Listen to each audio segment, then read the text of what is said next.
अस्सलाम वालेकुम students, Karachi world YouTube channel की जानिब से first year physics chapter number 4 हम स्टडी कर रहे थे। तो आज हम देखेंगे पीरियोडिक मोशन के बारे में। तो इसकी डेफिनेशन देख लेते हैं। If a body is moving such that it repeats it's motion is called periodic motion.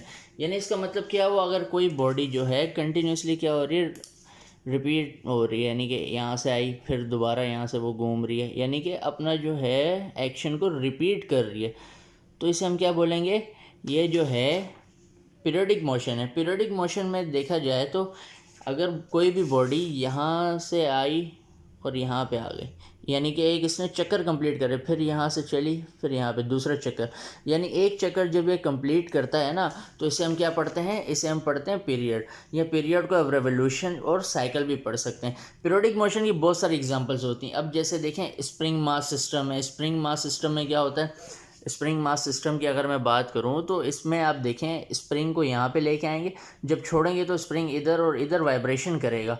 तो इसमें जो होता है ना, वाइब्रेशन होता है, या वाइब्रेशन को ऑसिलेशन कहते हैं, यही इसका पीरियड भी होता है। अब इसी तरीके से इसकी एक और एग्जांपल देखें, सिंपल पेंडुलम जो है वो भी क्या है, इसकी एग्जांपल है। जब पेंडुलम को उठा के यहाँ पे रखेंगे ना, तो पेंडुलम क्या करेगा, इधर आके यूँ घूमेगा, इस तरह से वो मूवमेंट करता रहेगा, तो ये वाइब्रेशन करेगा। तो वाइब्रेशन या ऑसिलेशन जो है उसको हम क्या, पीरियड भी कह सकते हैं इसका। इसी तरीके से वेव की अगर हम बात करें, अब आप देखें, अगर वेव है तो किसी जगह से वो टकराएगी, दोबारा वो इस तरह से रिवर्स भी आ जाएगी ना, तो वेव जो है उसको हम क्या कहते हैं, पीरियड भी कह सकते हैं। तो अब आगे चलते हैं, देखते हैं भाई ये पीरियड क्या होता है।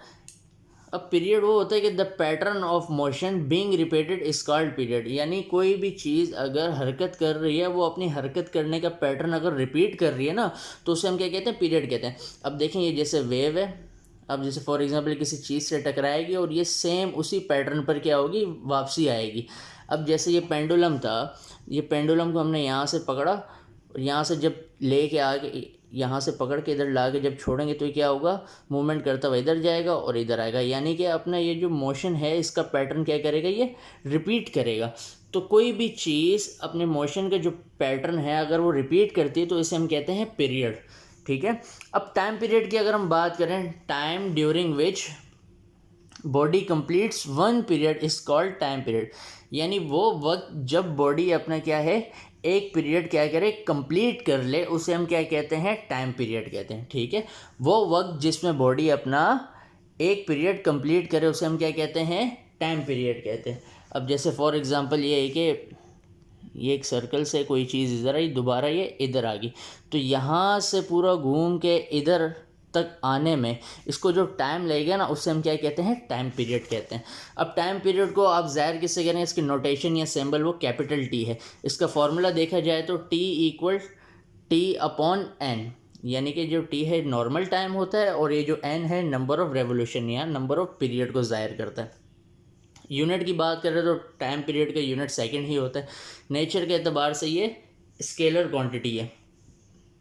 अब सर्कुलर मोशन देख लें ज़रा। सर्कुलर मोशन का जो टाइम पीरियड का फॉर्मूला होता है ना, वो क्या होता है, capital T equal 2 pi upon omega, और इसका यूनिट क्या होता है, सेकंड होता है। तो अब इसकी देखें ज़रा, फ्रीक्वेंसी का अगर फार्मूला बनाना है तो क्या करें, फ्रीक्वेंसी के लिए इन सब चीज़ों को उलट कर दें, तो 2 पाई नीचे आ जाएगा, ओमेगा ऊपर आ जाएगा, और फ्रीक्वेंसी का यूनिट हर्ट्स होता है। आगे फ्रीक्वेंसी की डेफिनेशन हम देखते हैं। स्प्रिंग मास सिस्टम के टाइम पीरियड का फार्मूला ये होता है 2 pi under root M upon K, और इसका यूनिट तो सेकंड ही है, लेकिन जब हम फ्रीक्वेंसी के लिए बनाएंगे तो 2 पाई नीचे आ जाएगा, 1 ऊपर आ जाएगा, अंडर रूट के ऊपर एम नीचे, हर्ट्स इसका यूनिट है। इसी तरीके से अब आगे चलते सिंपल पेंडुलम की अगर हम बात करें तो सिंपल पेंडुलम के टाइम पीरियड का फॉर्मूला क्या है, 2 pi under root L upon G, और फ्रीक्वेंसी के लिए क्या होगा, 2 पाई नीचे आ जाएगा, जी ऊपर चलेगा, एल नीचे आ जाएगा अंडर रूट के अंदर ना, तो इसका यूनिट भी क्या होता है, हर्ट्ज होता है। अब इसी तरीके से वेव मोशन की बात करें तो उसका क्या होता है फॉर्मूला,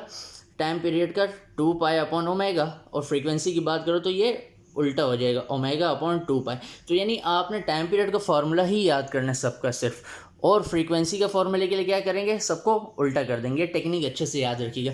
फ्रीक्वेंसी की अगर हम बात करें, फ्रीक्वेंसी होती क्या है भाई, number of periods that a body completes in unit time is called frequency. यानी नंबर ऑफ पीरियड को आप डिवाइड कर दें किससे, टाइम से, तो आपके पास क्या आ जाएगा, फ्रीक्वेंसी आ जाए। फ्रीक्वेंसी को स्मॉल एफ से ज़ाहिर करते हैं, ये फ्रीक्वेंसी का फॉर्मूला है। Number of periods upon total time, यानी एन से ज़ाहिर करते हैं नंबर ऑफ पीरियड को, और टोटल टाइम को स्मॉल टी से ज़ाहिर करेंगे। तो इसका एक फ्रीक्वेंसी का फॉर्मूला ये भी होता है, एफ इक्वल 1/T। या यहाँ से अगर आप टी बनाना चाहें तो टी इधर आ जाएगा, एफ नीचे आ जाएगा। टाइम पीरियड का फॉर्मूला भी बना सकते हैं फ्रीक्वेंसी के फॉर्मूले से। आप यूनिट की बात करें तो फ्रीक्वेंसी का जो यूनिट होता है वो हर्ट्ज़ होता है। नेचर के एतबार से ये स्केलर क्वांटिटी है, और डायमेंशन की बात करें 1/T, या आप इसको ऐसे भी लिख सकते हैं टी इनवर्स, या M0L0 टी इनवर्स, ऐसे भी इसकी डायमेंशन को आप लिख सकते हैं। अब आगे चलते हैं कि सेंट्रीपिटल एक्सेलरेशन क्या होती है। सेंट्रीपिटल एक्सेलरेशन की बात करें, इसकी definition, acceleration produce in a body due to change in direction of tangential velocity is called centripetal acceleration.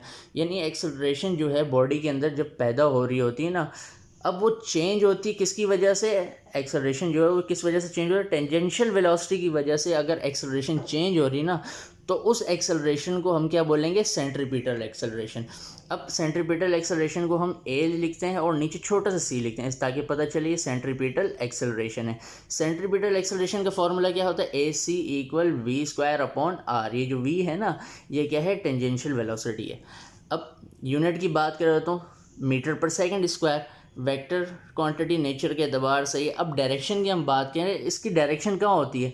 अब देखें, कोई भी चीज़ अगर मूव कर रही है ना, तो ये उसकी क्या है, इस पॉइंट पर ये टेंजेंशियल वेलोसिटी, ये भी क्या है, टेंजेंशियल वेलोसिटी, ये भी क्या है, टेंजेंशियल वेलोसिटी, ये भी टेंजेंशियल वेलोसिटी है। तो यहाँ से बिल्कुल सीधी लाइन हम ड्रॉ करेंगे, तो ये क्या होगी, इसकी सेंट्रीपिटल एक्सेलरेशन, ये भी सेंट्रीपिटल एक्सेलरेशन, सेंट्रीपिटल एक्सेलरेशन।